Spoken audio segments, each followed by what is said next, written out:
নমস্কার। আলোচনা করব বৈশাখী অমাবস্যা নিয়ে। এই দিনকে আপনারা করুন বিশেষ কিছু উপায়।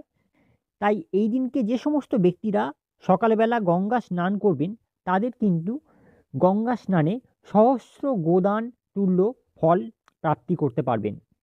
এছাড়া যেহেতু ত্রেতা যুগ এই দিন থেকে শুরু হয়ে থাকে এবং যেহেতু দক্ষিণ ভারতের বেশিরভাগ জায়গায় এই দিনটিতে শনি জয়ন্তী পালন করা হয়ে থাকে, তাই অবশ্যই আপনারা বেশ কিছু উপায় এই দিনকে করার চেষ্টা করুন। প্রথমেই বলব যে কোনো পবিত্র নদীর জলে, বিশেষ করে যদি গঙ্গা স্নান করতে পারেন তাহলে খুবই ভালো হয়। অবশ্যই গঙ্গা স্নানের পর সূর্যদেবকে অর্ঘ্য প্রদান করবেন। আপনারা সূর্যদেবকে অর্ঘ্য দান করবেন। এছাড়া বিশেষভাবে এই দিনটি পিতৃপুরুষদের জন্য কর্মক্রিয়া, তর্পণ এবং পিতৃপুরুষদের উদ্দেশ্যে বিভিন্ন ক্রিয়াকলাপ করা হয়ে থাকে।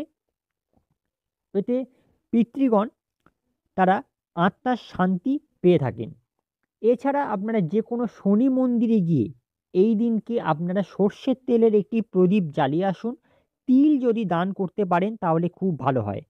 গঙ্গা স্নানের সময় অবশ্যই এই দিনকে আপনারা গঙ্গায় সামান্য তিল আপনারা অর্ঘ্য হিসাবে দেওয়ার চেষ্টা করুন। সকালবেলা আপনারা অশ্বত্থ গাছে জল অর্পণ করুন। দরিদ্র ব্যক্তিদেরকে আপনারা ভোজন করানোর চেষ্টা করুন। এছাড়া ব্রাহ্মণদের এই দিনকে ভোজন করানো অত্যন্ত শুভ ফলদায়ক হবে।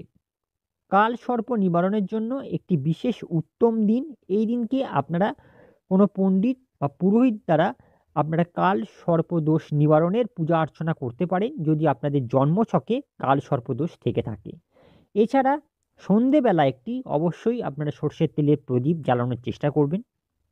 এই দিনকে শনিদেবের মন্দিরে পূজা অর্চনা করার চেষ্টা করবেন, অত্যন্ত ভালো ফল পাবেন। এই সমস্ত সহজ উপায়গুলো করার চেষ্টা করুন। অমাবস্যা তিথিতে অবশ্যই বাড়িতে বসেই আপনারা পূজা অর্চনা করার চেষ্টা করুন। বাড়ির ঠাকুর মন্দিরেই আপনারা মা কালীর পূজা অর্চনা করুন।